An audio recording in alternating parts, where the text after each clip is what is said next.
You guys are going to absolutely love today's episode.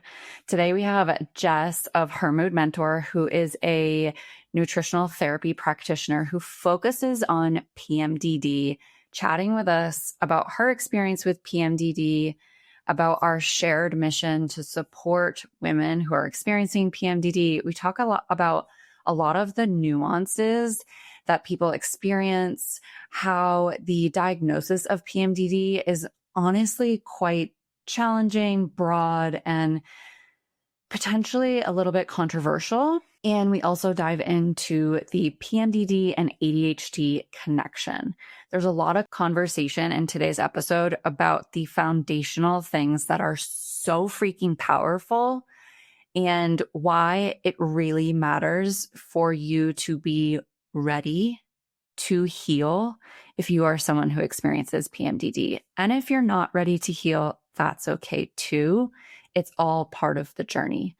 I can't wait for you to dig in and listen. As always, please leave a comment or a review about the podcast. Share this with a friend that you think would find it interesting, and dive in.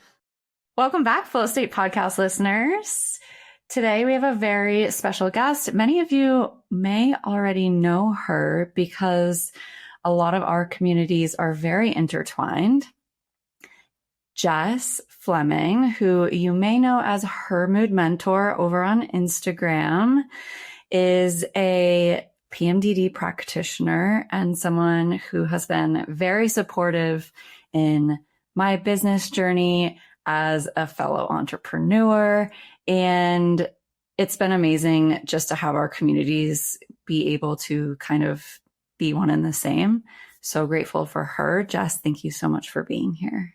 Oh, thanks for having me, Monica. I was thinking about coming in here and I'm like, oh, I'm so grateful to have this conversation with you. Like, our listeners might not know this, but we existed for a while in the same town, and you were one of the big motivators and like inspirations for me to be able to do what I'm doing. Seeing what you were doing, I was like, okay, I can do this. I can do something impactful in the PMDD space because Monica's doing it. And then I'm so excited to chat with Nora as well. I have such respect for dietitians. I fangirl over dietitians a lot, so it's great to connect with another one. And also congratulations on your baby coming. Thank you. Very excited for us to chat today, and so lovely meeting you. I'm excited to hear more about your story and background and how you dove into the space as well. Yeah, a couple of the things that I'm really excited to talk to Jes about today, of course, PMDD, and I want to hear your story, Jes, about how you decided to dive into this space, your own personal experience. But one of the things that I'm hearing from our community a lot lately is like the PMDD ADHD connection. So would love to kind of touch on that today. And we're just going to kind of see where this conversation takes us. But let's kind of kick it off with, how did you get into this space and what has been your experience? I meandered into this space unknowingly because, like you, Monica, I was dealing with this for years, like almost 2 decades before I could piece the puzzle together to understand what was happening, despite the fact that since I was 13, 14, my mom was taking me to gynecologists being like, this is not normal PMS. And they were just like, yeah, it's fine. She's going to grow out of it. Here's some birth control. That went on for a long time until, a series of rock bottoms, but ultimately one very tumultuous time in 2017 where I kind of hit a, like, we're not going to do this anymore. Like, I have to find a way out, whether that be by force or by changing the way that I'm doing things. It was just kind of like a real tipping point. I had been cultivating a relationship on and off for 5 years, and he was moving actually to Jackson to kind of give it a try. And so I went into my gynecologist at the time and said, hey, I have really bad PMS. This is getting in the way of me living my life. I messed up this relationship over and over the last 5 years. Like, I can't keep doing this. And the recommendation was, oh, you can take the birth control that you were on before. Like, that seems to work for you. So I went back on that, and my symptoms went from being 14 days to 30.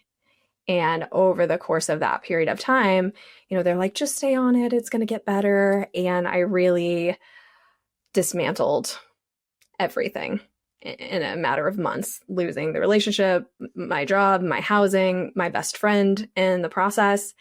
And it was just like, I can't, like, I refuse to continue living like this. So like, I'm opting out of this life experience, or like, we're finding a different way forward, because this is just, I just cannot go on. And so that's what I mean by force. Like, it just gets so devastating at a point. And luckily, this was 2017, when the big menstrual cycle revolution was happening, and Lisa Vitti and Lisa Henderson-Jack were just like rising up with all this education and awareness. And I started learning more about my cycle and how to support it. And within 3 months, I had a symptom-free period. Wow. The first time. Yeah, it just came. And I was like, oh, I didn't move states or quit my job or in my relationships, or, all of the things that I had done over and over and over and over for years and years and years before. So it was like beautiful in one sense. And in the other sense, it was kind of that recognition of, I didn't know how sick I was until I felt better. So there was a lot of grief that came with it.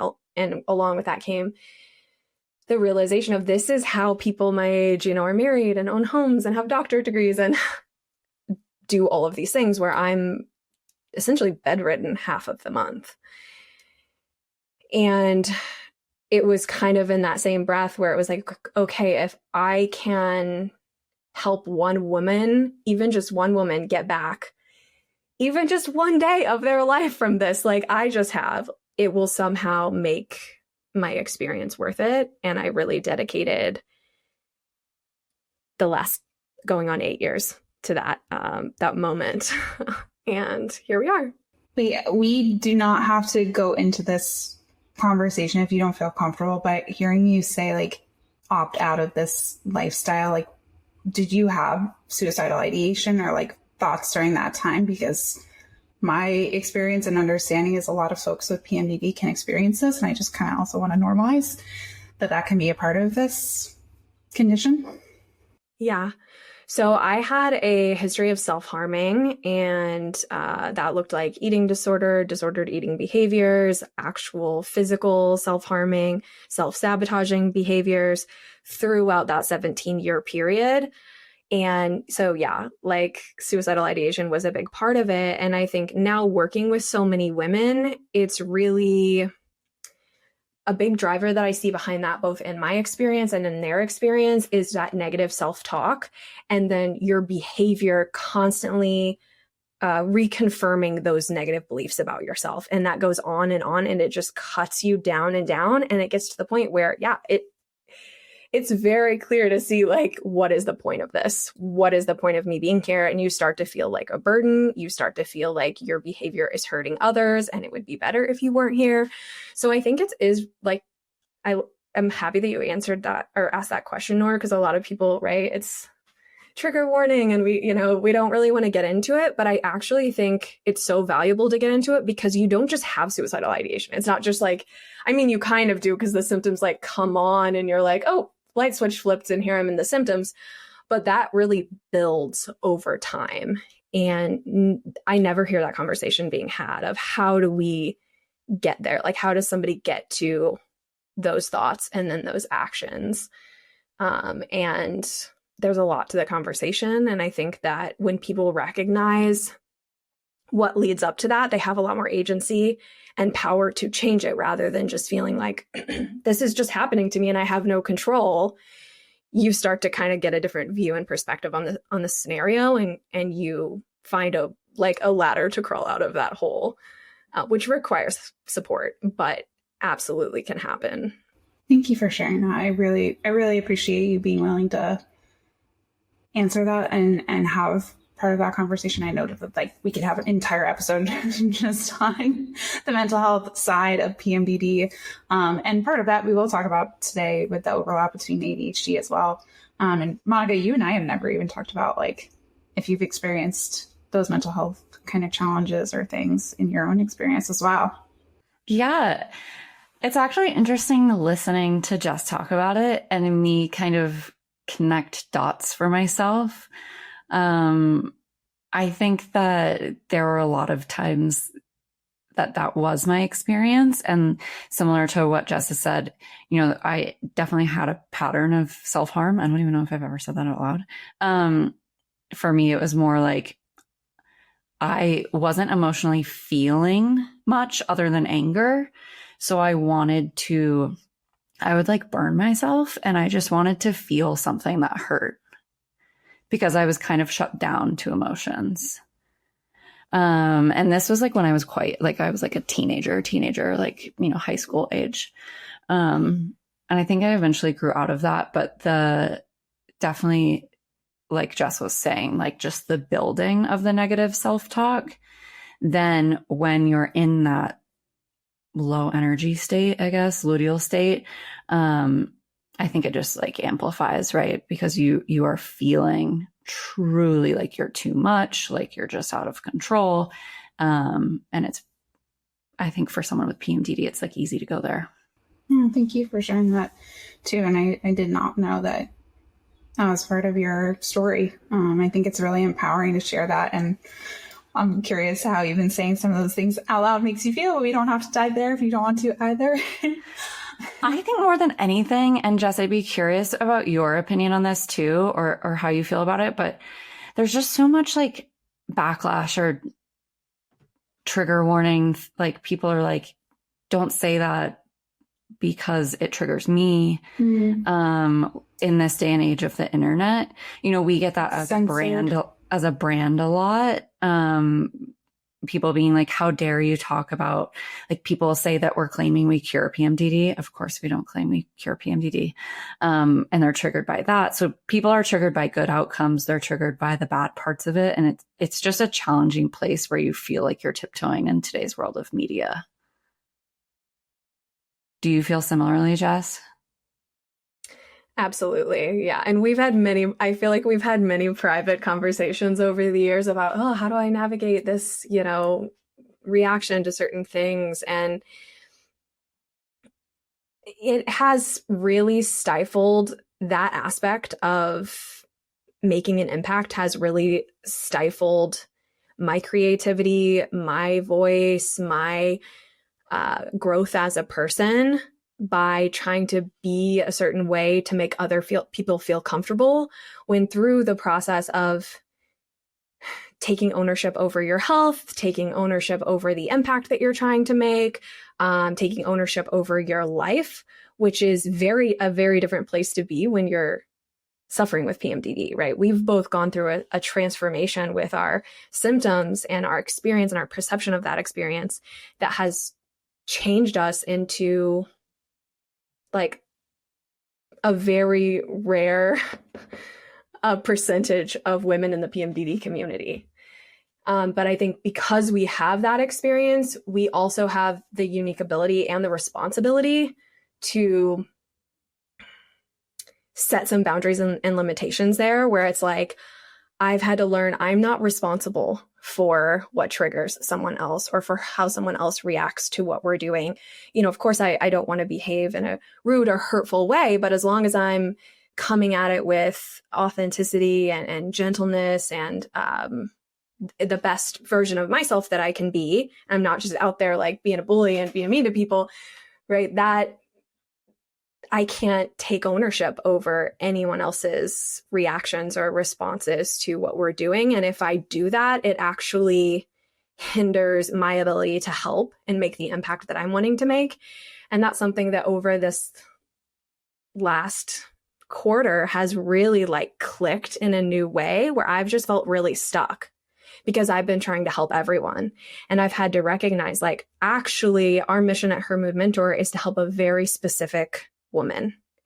And with that clarity, I think comes such a bigger impact. And it's not like we're trying to exclude people necessarily, but it's just like, hey, we do this one thing, we help this one type of person, and you become that type of person. So if you're not that person yet and you're not ready for that, come back to us when you are. But I can't continue like going forward, just tiptoeing around everyone's feelings and triggers in this space, because it's also like such a different space than if I was, I don't know, just like selling a product that wasn't connected to people's well-being and their like life, right? Like we get messages from people like, you saved my life.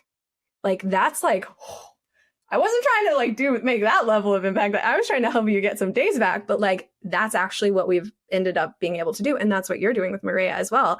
And so it's like, if I'm here in this place trying to appease everyone and trying to be liked by everyone, I actually can't help that woman who needs us the most. I think that's so important. And it's amazing to hear you have that revelation too of like, I think just in the last year, I've really gotten clear on who our customer is, the customer persona even. And this is like more on the business side, but of saying like, it's someone who's ready to heal. They have to have already made that decision. I'm not going to be the victim to this anymore. I'm in a growth mindset. I'm able to understand where I am today and where I can be. And I accept that I don't have to live like this. There are a lot of people in the PMDD community who are very stuck outside of that and who don't believe it's possible for them to feel better. Them being able to label it as PMDD is almost an out, if you will. And it's hard to say that because if I heard that and I was stuck in that place, it would be like, well, F you, like I'm here. I don't know how to get out of here. And I've been there. And I guess what I wanted to tell that person is like, it is possible. Like it is possible to get out of there. And it does take work though. It takes a lot of work.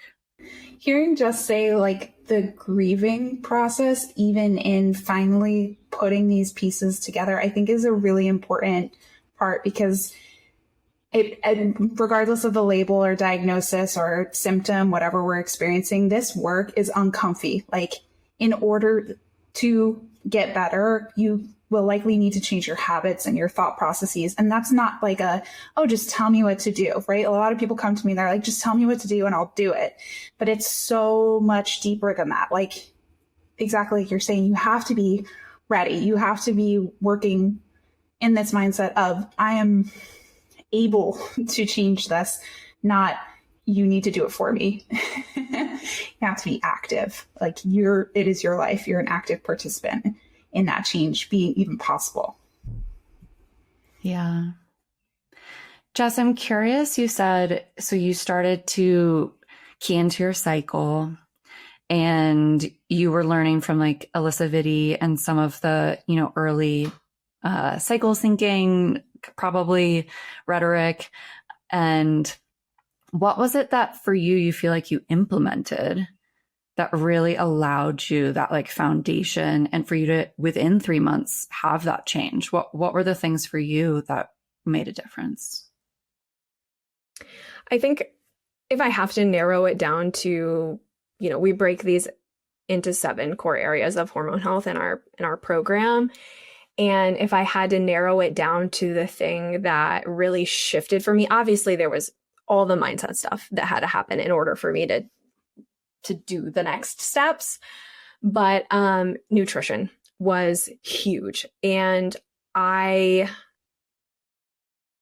started building this practice for years. And of course I had like a basic nutrition background, but as I got more into this and as I got clearer on seeing the nutrition play such a big role in my community, it was like, okay, I actually have to build some more credentials in this area to level up my ability to help people in a more specific way directly with nutrition, which is why we added the nutritional therapy into our practice last year. It took me about a year to get that education and build everything in. So I did this for many years before, which is that basic knowledge. But I hesitate to, I kind of dance around these questions because I think so often people are like, what's the solution? What's the one thing? And I know you're not saying that, but I want to give context of like, the nutrition made a huge impact, but it wasn't the only thing. There's so many other pieces to the puzzle, but I do think within our core areas, when we're looking at drivers behind symptoms, while there are 7, there are 4 that are physiologically just not negotiable.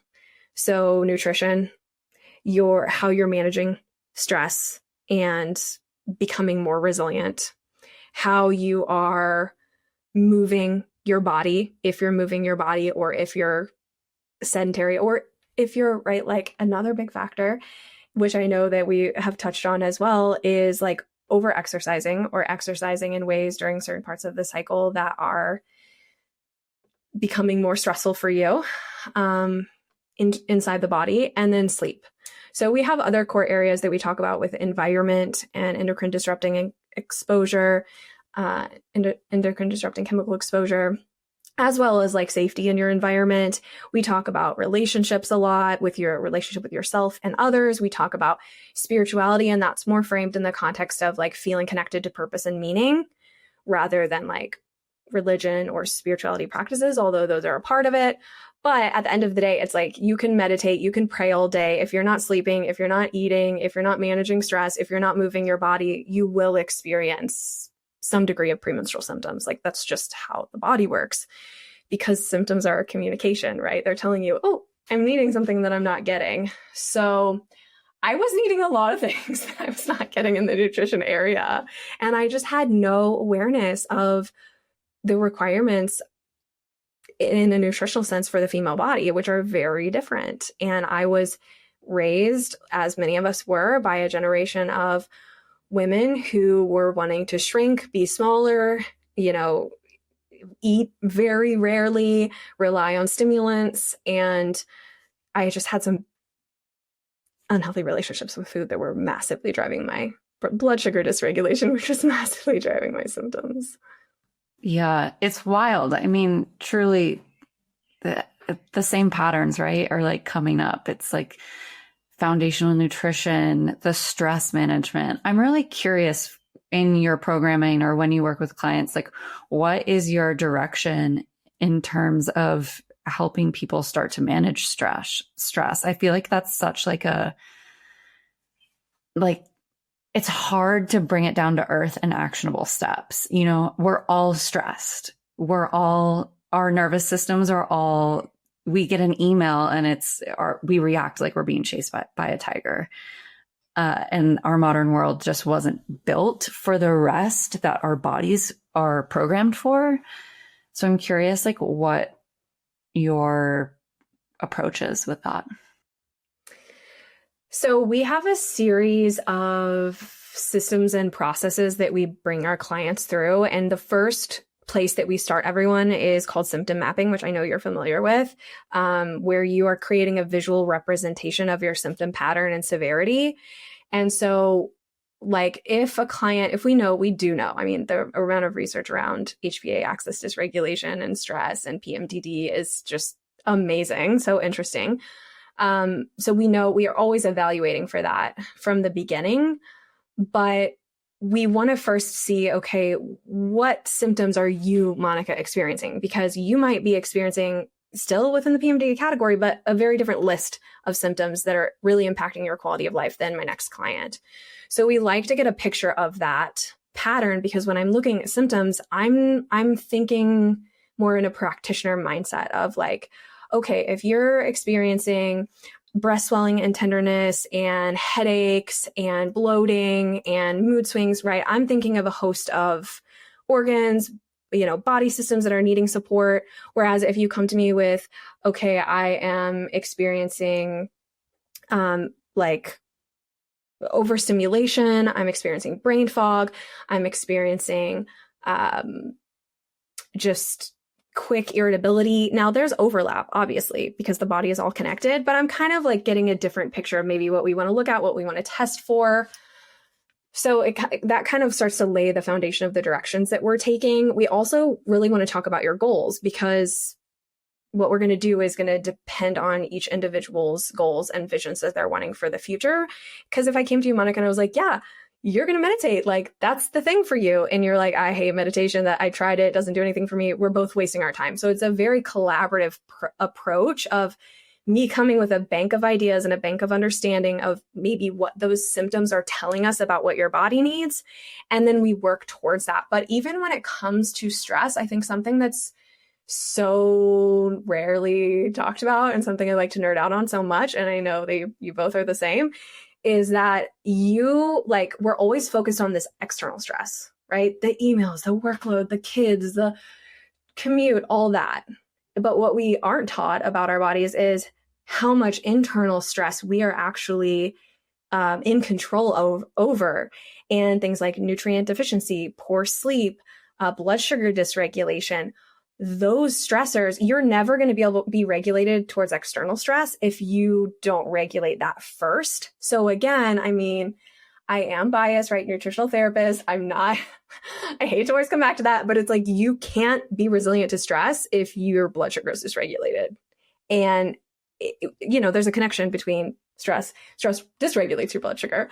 But if you're inherently living in a way that's not supportive to that, then when you have that stress, it's going to be even harder for glucose and insulin to be regulated, which is going to be driving cortisol, right? Like, it's all connected. So I really always come back to the foundations of just like, we're starting with foundations. And I think I kind of project a little bit when clients come into the program, which I'm working on, because I feel like they're coming to me and they're like, okay, we're going to do this elaborate protocol and it's going to be, this whole, situation. And it is, but we don't start there. We start with the foundations. And I feel like they're a little bit kind of just rolling their eyes like, really, Jess, I'm coming to you and we're doing all this work and we're talking about drinking water, hydration, really, that's going to do the thing. And it's like, it's, again, not the solution, but it is the foundation for everything else we're building on. And if, as simple as hydration, all of your cell-to-cell communication happens through a phospholipid bilayer that encases the cell. And if you're dehydrated and that's shriveling, hormone communication is cell to cell. It can't happen, right? And you can't detoxify. And I make a lot of Venn diagrams, as you know, and if you make a Venn diagram of PMDD and dehydration, like almost every single symptom is in the center, minus, like dry skin and feelings of thirst, but like headaches, mood problems, fatigue, cravings for food, binge eating, struggles, like on and on and on, brain fog, dehydration. And yet, like, your doctor is probably not screening for that in blood labs or in the conversations that they're doing.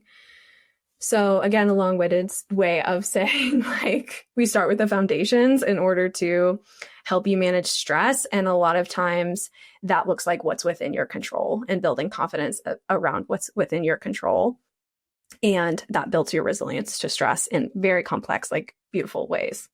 I don't know if you feel this way too, Jess, but a lot of people come to work with me and they're like, I'm doing everything right. Like, I'm doing the things. And then we do an intake and it's like a lot of this foundational, quote, basic. And I say, this is like the not sexy stuff. Like, you're coming to me and you want to run a Dutch panel and you want labs and you want this, but we need to go like 10 steps back first and help to create that safety in your body, which is a lot of these simple, unsexy things.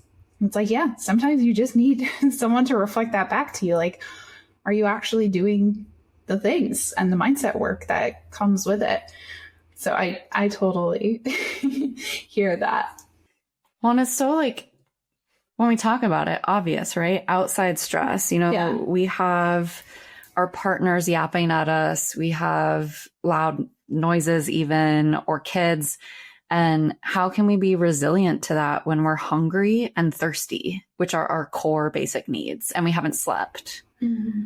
We're trying to be resilient to irritation when our body is like, I'm in danger. So yeah, it makes sense. It makes sense. I'm curious, are people already coming to you with this diagnosis or with like suspected or kind of cluster of symptoms? Like, what is your ideal client, or like who is the population that you're working with primarily? So everyone who comes to me knows about PMDD. They know it exists. Maybe they don't have a formal diagnosis. I would say the majority of the clients we work with do, but that's not a requirement. And some of them are coming thinking or self-diagnosed, really convinced that this is what they're experiencing. And they have a sense that kind of regardless, we have the structure to help them move through it, you know, whether they get the PMDD stamp or not. But I also think it's kind of funny. I have some controversial views, which I know Monica and I have touched on before, around the diagnostic criteria. And I'm sure you are going to relate to this as well, Nora. It's like, it's just a list of symptoms, right? And if you have the symptoms, you get the diagnosis. There's no root cause. Rarely are clinicians who diagnose even doing any testing, which PMDD is a diagnosis through exclusion. So there should be testing to make sure, hey, this is actually a thyroid issue or a nutrient deficiency issue. But even if they are doing the testing, they're using those disease model lab ranges, which are very wide, and they're like, you're fine. And the patient is like, I'm dying, I'm not fine, you know, and then it's just a dead end. But I think getting the diagnosis can be so validating, but I also think we have to stay clear on the reality that, like, this isn't telling you anything about why it's happening to you. It's just saying, yeah, you have the symptoms, which you already know that you have. So I was curious because for both of your journeys, like, it took a long time for someone or even yourself to be like, this is what I'm experiencing, this cluster. So I totally agree with you and in alignment. Like, it also likely doesn't change the approach in the end.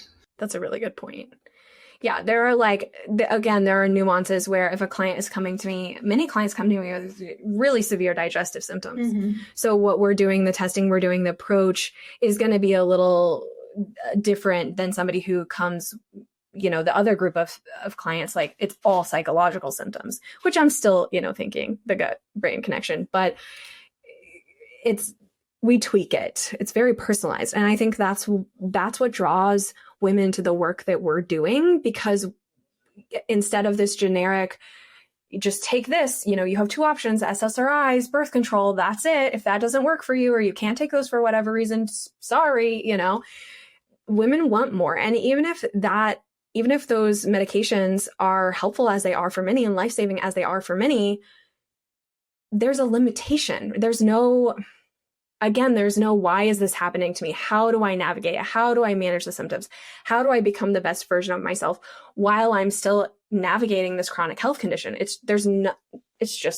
I do advocate, though, like, I'm grateful we have those tools and things that exist, because if it helps to relieve some of that mental burden and frees up the space that you can actually get better sleep, move your body, nourish yourself, because it's not as noisy up here. No stigma for me around using a medication, but with the caveat that we're also trying to address and come up with this game plan of healing and getting to more of that root cause issue at the same time.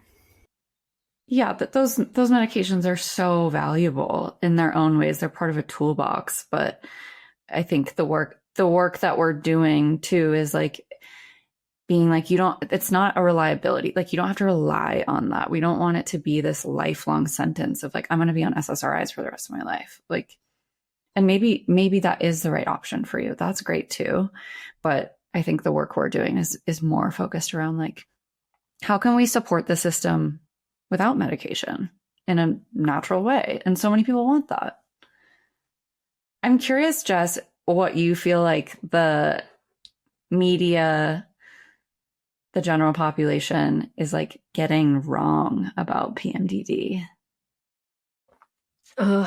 This is such a juicy question. And like I said, when you sent these over, I had so much fun filling out these questions. It was a huge reflection to be like, I really have to think about all of these deep, they weren't surface level is what I liked. And I think one thing that really stands out to me that plays into the conversation that we're already having is like, PMDD falls at the intersection of gynecology and mental health. it used to be a medical condition when it was added to the DSM in 2013. It really moved more into the mental health realm, with SSRIs coming up as one of the first line treatments along with birth control. And there's just a gap, right? Gynecology and mental health, there's nothing in between. And so we're getting bounced back. We're falling through the cracks. We're feeling like we're fundamentally flawed because we're not getting the full support that we need, and we're being bounced back and forth. And it's not really being recognized as the medical condition that it is. And I think because of that, women start to, again, like get that confirmation bias of, oh, I am broken. Something is fundamentally wrong with me, instead of recognizing that they are actually like very sensitive, very intuitive, very powerful. And because of this challenge, right, PMDD, living through it, we're not able to really see and honor the opportunity that it's offering us to know ourselves better, to know our bodies better, to know how to care for our bodies better, how to set boundaries better. Instead, we just continually pathologize it. And I think that's a real disservice until we start seeing women with PMDD as just kind of like similar to ADHD and autism, right? There's a huge movement happening there of seeing this as, yeah. And I have some like, again, I'm like, okay, let's not like, maybe let's not go like toxic positivity direction. Yeah. I feel that a little bit. I appreciate that. Yeah. But like, there is something there. Like, there is something there. And I think the most powerful gifts in my own experience, I'm sure you can relate to this, Monica, and with your own experience, Nora, is like starting to see the symptoms as messages from your body. And instead of feeling like you're attacked, your body is against you, right? You're fundamentally flawed. You aren't going to have the opportunities that other people have because you're navigating this. And you start to work with someone like us who has the experience and can coach you through this. And you start to see, no, these symptoms are actually messages. They're communicating things to you. And when you start to listen to them and you start to answer, kind of what they're asking, everything can start to shift, not only the symptoms, but also your mentality, your perception, and your relationship with your body. And through that process, you rebuild so much of the self-esteem and self-concept that was stolen from you through living in the PMDD experience, just like flailing around for nearly 20 years, as both of us were. I can only speak for myself, but I'm guessing it was similar to you. It's a whole different way of being with PMDD, even when I still have symptoms, sometimes. And I think, I think we're really getting that wrong, as just leaving the gap open and always framing it as a pathology and something that needs to be fixed rather than an opportunity to grow and actualize into the best version of yourself. Which I know sounds so offensive when you're really struggling, but I promise you, like, it can happen. Well, and it's frustrating too, because I think we all want a solution, like, very quickly. Something that I feel like I just had a realization around is I've been doing a lot of parts work with my therapist. We've been doing like EMDR and parts work. And when I come up against this part of me that I feel frustrated with or that I'm judging, so like, I'm talking about myself when I'm talking about multiple people, right? My multiple parts. It's like PMDD is just a part, and it has a message and it has a need. And so if we can kind of think of it in that way of like, what is this part of me asking for? And like you're saying, like, it might be a nutritional thing. It might be a stress thing. It might be a lot of those things mixed together. But I think that for me allowed, like, even recently, it's allowed so much growth to just be like, this part of me is trying to protect me. And I can say, oh, that makes sense. And you're safe. And I understand why you're feeling this way. Like, and just understanding that part of myself, I'm like, cool. And like, that applies to the PMDD part of us too, I think. How was it different for you when you were PMDD, when the experience was you versus you seeing it as something that you were going through and a part of your story? Like how did that shift things? I find so much validation in and sharing this with people. Like, you can visibly see them relax when you describe that even if everything looks normal or your hormones are, quote, appropriate or balanced, whatever word you want to throw here, that we as individuals, and I also, highly sensitive person, am more sensitive to just those dramatic shifts. So even though this is normal, when Jes was talking about agency, like, you start tracking your cycle and then you can kind of arm yourself with the tools. Okay, I know I'm leading up to ovulation. This is a really big time and a shift in my hormones. I might feel this way. And here are the things that are in my control to support my body during this specific period of time. Even like in pregnancy, this is the most hormones my body has ever had. And it's wild to experience that. And I've had a huge uptick in intrusive thoughts just in this last month, and actually started medication. And I want to have that mental relief, or like know that this is part of my toolkit, because I know I'm about to go from here, like sky high estrogen, the most my body has ever experienced, to rock bottom in days. And what are things I can do when I'm not sleeping, I'm taking care of a newborn, I'm having visitors come over, I'm managing all of these parts? What are things and systems that I can put into place now to prep for my future self, of also whenever this big event is going to happen? And I think just that like agency in knowing this is an event or it's inevitable. I don't have control. That's naturally what happens at this point in pregnancy. But even just knowing that, like, I think that information is so valuable, so that the self-talk is not like, oh my God, I'm a horrible person. Like, what is wrong with me? I'm broken. Why are these things happening? Right? Like, such a confluence of just like joy and judgment and all of the things in between. You really go from like holding onto this surfboard and the surf just like getting jostled around, to like being able to stand up on the surfboard and ride through it. And that awareness, I think that's why all of us are so focused on education, because that awareness allows you to start to have a distinction between the experience and who you are as a person. And if you're living, which we all know you're in it right now, Nora, you're just coming, riding that wave, and you've been there too, Monica, where it's like, no, I am broken. Something is wrong with me. Mm-hmm. But then when you start to get the education, and when you do something like symptom mapping and you see it on the page and it's so clear and it's such a pattern and so repetitive, you're just like, oh, right on time, right? And that's not who I am.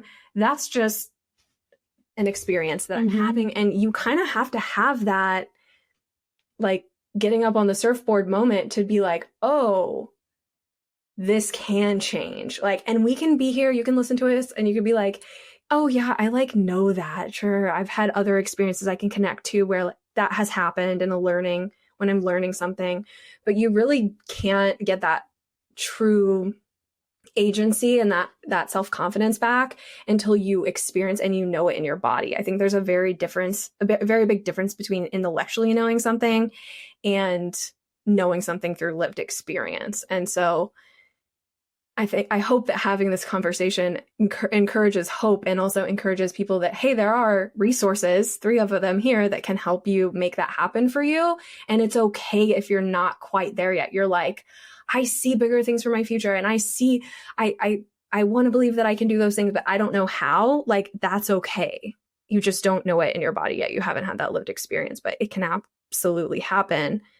But it can't happen until you make the distinction between, in this case, PMDD is who you are and PMDD is something that you're experiencing. Mm-hmm. I want to transition a little bit and make sure that we do touch on the topic of PMDD and ADHD, because I know that it is such a popular thing. So Jes, are you open to just sharing like what this connection between the two is, how it presents, and kind of how they, quote unquote, I guess, affect each other? So more and more research is coming out on this. There are, I think, last I checked, only maybe 4 or 5 research studies on the menstrual cycle and ADHD. The first research study that included women was in 1979, I believe, which is a long time ago. It wasn't about women. It just included women. But the first study, I make that distinction. The first study on the menstrual cycle and ADHD wasn't until 2017. And so this whole time, I'm guessing the researchers, I just imagine them in there like, there's just something different here. And we just can't figure out what it is between women and males and females. And then it's like, oh, the menstrual cycle, hormones, right? Like, what is going on? Yes. So there's a huge connection between estrogen and dopamine levels. Estrogen affects blood flow, glucose levels differently throughout the 4 different phases of our cycles, which impacts your brain function, like all things we know and feel.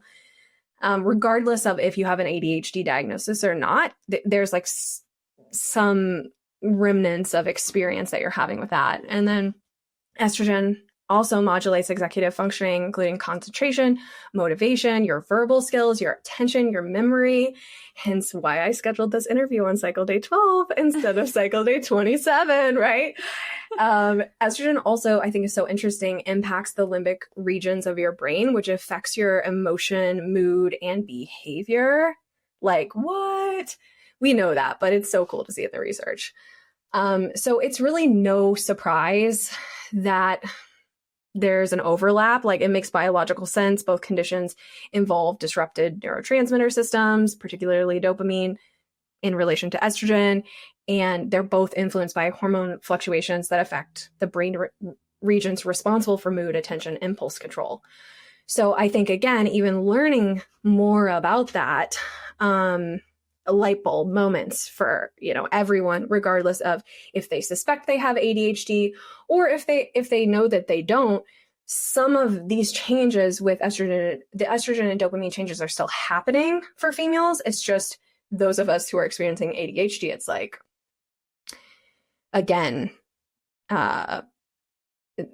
the severity is larger, the impact is larger, the debilitation maybe that we would feel is larger than a female that isn't diagnosed ADHD. What does it look like for someone who has both at play? Well, I think a really important factor here, as you're kind of teasing them both out, is that symptom mapping process and logging your ADHD symptoms. So many of the ADHD symptoms that overlap with PMDD are going to be, cognitive related, executive functioning related, your memory, your motivation, your mood is huge. And I have an interesting thing to share about that in a moment, but kind of seeing, okay, how are those symptoms just a part of my life, right? Like getting a real feel for how they're showing up in different phases. And then knowing, really, regardless of what comorbidity you're experiencing, the luteal phase, the menstrual phase, more challenging. Generally like late luteal phase and the menstrual phase for PMDDers, but with ADHDers, we also see, and even some that aren't diagnosed ADHD, like a peak at ovulation of symptoms and then a peak later. But kind of like my long-winded way of saying this is you want to be able to see the ADHD symptoms are kind of always there. They're traits. They're part of my personality, how I'm operating in the world. How my brain is working, but then there's so much more challenging during the luteal phase. Whereas PMDD, the symptoms are there and then they're not. There's not this like, it's always there and it's worse. Now, if you have anxiety, if you're experiencing anxiety or depression, comorbidities, it's going to be there and then worse. Thyroid conditions, like all sorts of other conditions can follow that pattern. So I think making that distinction is really helpful. But something that I see in my ADHD clients is just so much more emotional dysregulation, impulsivity, brain fog, total loss of motivation, massive onslaught of automatic negative thoughts to the point where it's just like, it seems more exaggerated than just a typical PMDD case. These women are massively struggling, and they also struggle. What we're finding in the research is that there's this new theory called the multiple hormone sensitivity theory, which came out in 2024. So last year, right? Like what? It took us this long to put these pieces of the puzzle together. But that there are different stages of the reproductive continuum, like different stages of our female development, puberty, different phases in the cycle when estrogen is low, postpartum when estrogen is low, and perimenopausal when estrogen is low. Again, estrogen dopamine connection, where females are going to be struggling way more with ADHD symptoms. And so again, it comes back to that neurotransmitter connection with the hormone fluctuations. So it's almost like an exacerbation of the symptoms of PMDD symptoms, but it's because someone experiences ADHD. You experience it all the time. And then those symptoms get exacerbated around your PMDD time. Am I? Yes. Okay. Well, and I also part of me wonders more and more, because again, PMDD is that list of symptoms. So some of my clients who are only experiencing psychological symptoms, part of me wonders, like, maybe this is actually just ADHD when all of the symptoms are psychological and it's all emotional dysregulation. Because the interesting point I wanted to make earlier was within the DSM, the diagnostic, the manual that's used to diagnose mental health conditions in the United States, the ADHD diagnostic criteria is still centered around male presentation, where it's not, hasn't been modified to include how things like autism, even same for that, or ADHD differ in presentation in females. And what we see, what the prominent researchers in the women in ADHD field see, is that for females, it's way more emotional dysregulation than necessarily like hyperactivity physically. It's mental hyperactivity. So rumination, rejection sensitivity, psychological symptoms, anxiety, OCD types of behaviors and impulses, impulsive risk-taking behaviors. So all of those overlap with PMDD, right? Again, I have a Venn diagram, ADHD, PMDD, pretty much all the symptoms of ADHD can fall within PMDD. And so part of me starts to wonder, okay, in 2019, the European Psychiatric Association changed their diagnostic criteria to include emotional dysregulation as a factor. So as women are getting diagnosed, like their clinicians aren't even screening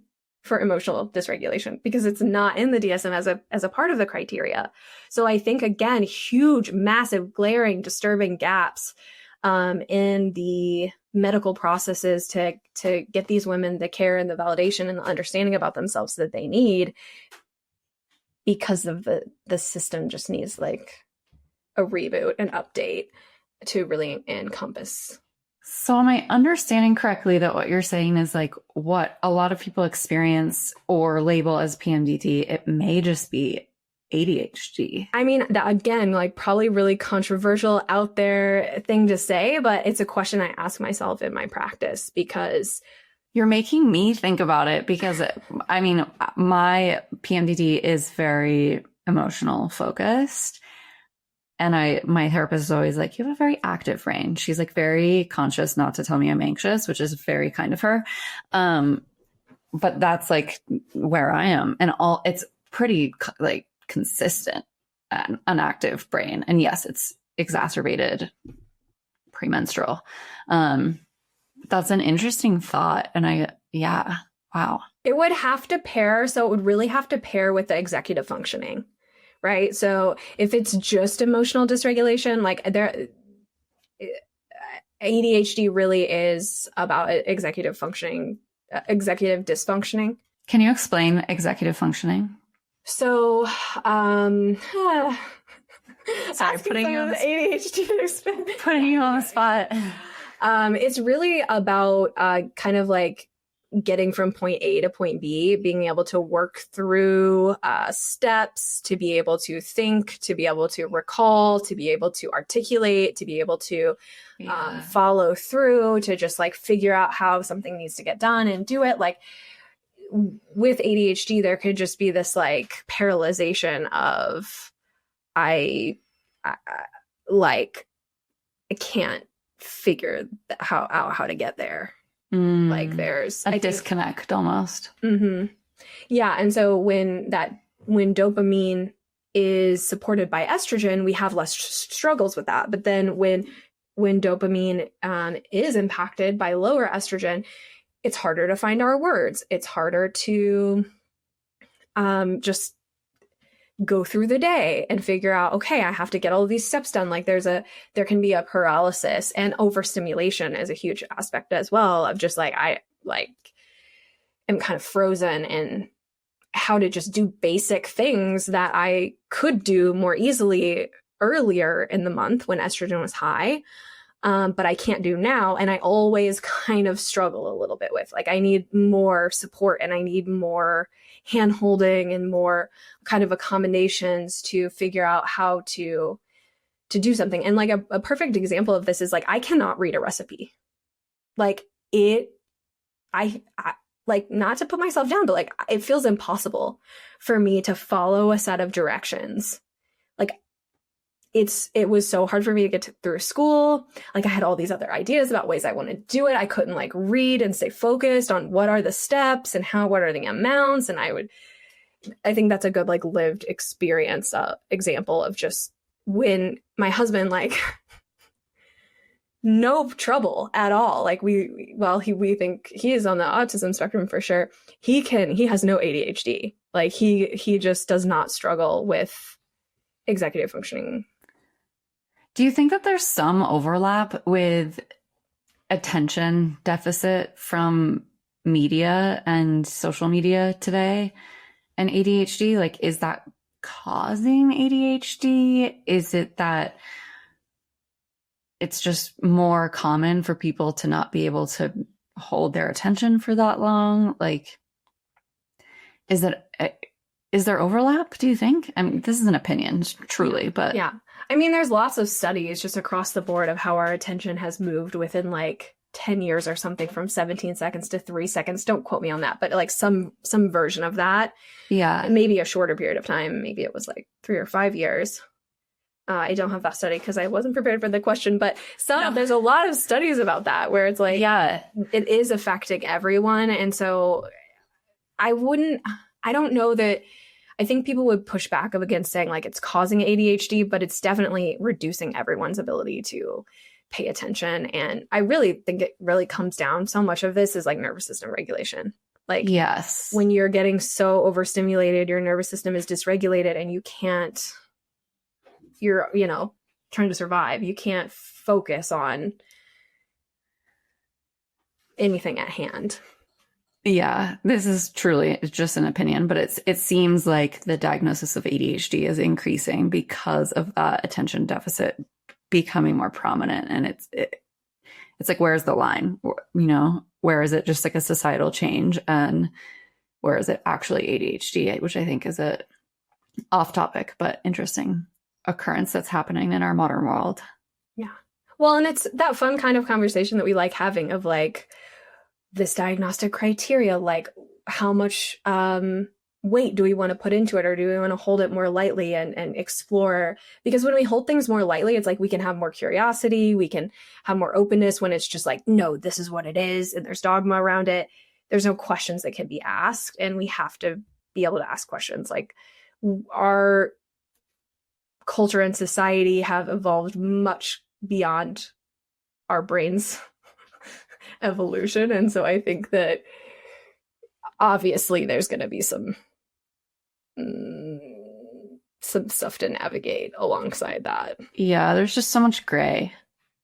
Lots of gray. I think the curiosity is the main takeaway with, diagnostics, especially ADHD, PMDD. It's not a blood test. You can't go and be like, yes, you have PCOS or you don't. Like, you have endometriosis or you don't. Like, it's not as black and white.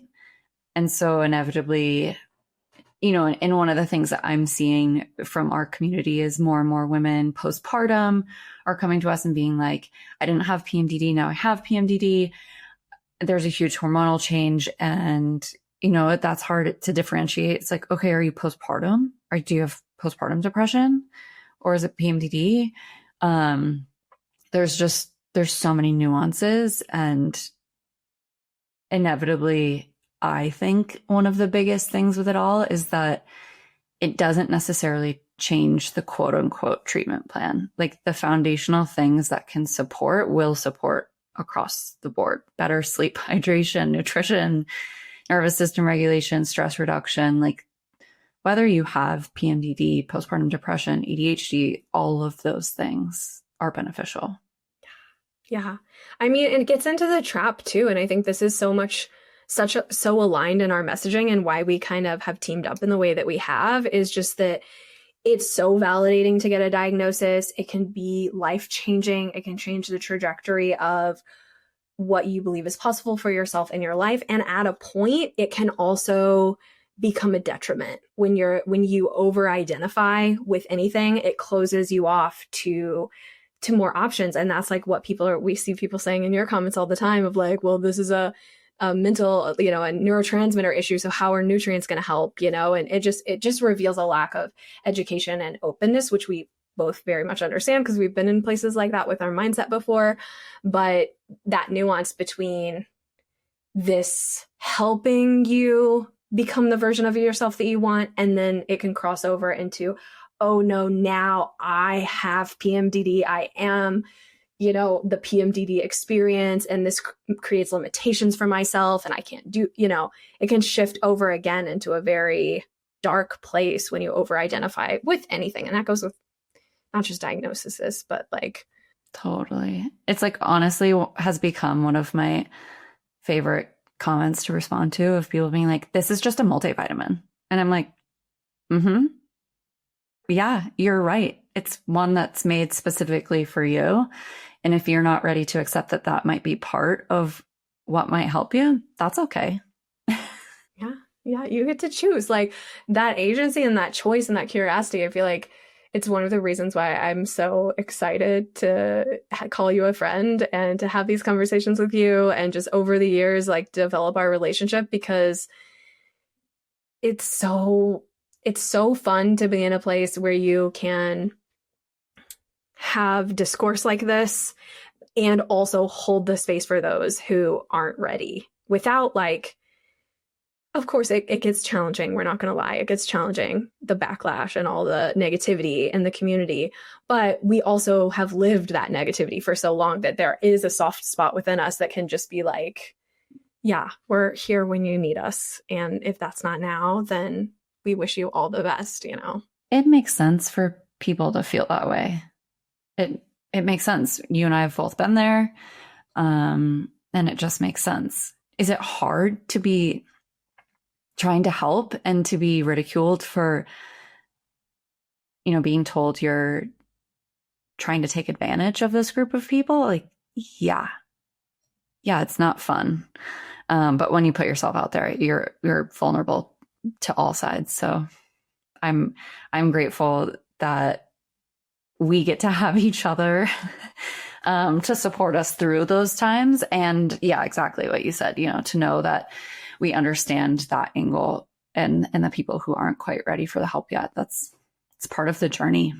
And I hope that those people get to come to the other side. But I have loved this conversation through the whole thing. I'm like, ooh, that was a good snippet. That was a good, there was so much value. And I feel like people are going to really relate and see themselves in a lot of what we talked about. And that's why we have these conversations. So I'd love for you to share, where can people find you and work with you? So we are most active on Instagram, lots of education, resources, humor, You can find us there daily talking about PMDD and the ADHD connection. We also host a podcast called PMDD Pep Talk. So you're a podcast person here listening to this, so check us out on the PMDD Pep Talk podcast. And then we have a YouTube as well. And our website, you can find everything through our website, hormonmentor.com, and would love to connect with anyone through there. Thank you so much for being here. I want to wrap up with one final question about what is giving you hope right now in the PMDD conversation. I think the thing that just continually reignites my passion to do this work, even when it's hard, is watching the women who refuse to accept that this is just how it is and this is how it's going to be, and seeing them get curious, asking better questions, wanting to understand their body, wanting to learn how their hormones work and how they can better support themselves without just only relying on Band-Aid solutions. I think that is, it just gives me the most hope, because there's a ripple effect that I'm witnessing. When one woman reclaims days and weeks of her life from PMDD, she doesn't just heal herself, she models the possibility for her daughters, for her friends, for her community. She is not only like living proof that PMDD can be a part of your story, but it's not your whole story. And when we feel better, everything reverberates out from that. It's our relationships are better, our parenting is better, our work performance is better, our mindset is bigger in what we think we can achieve. And so when we see these women doing that, they come back to us, right? And they tell us like, I'm engaged, or I'm having another baby, and I didn't think my husband and I said we couldn't do that anymore. We weren't gonna have the opportunity to have another child because of my symptoms. And it just, there's this ripple happening of positivity and growth and healing and other people's lives improving because of the work that we're facilitating and that these women are doing within themselves. And it's just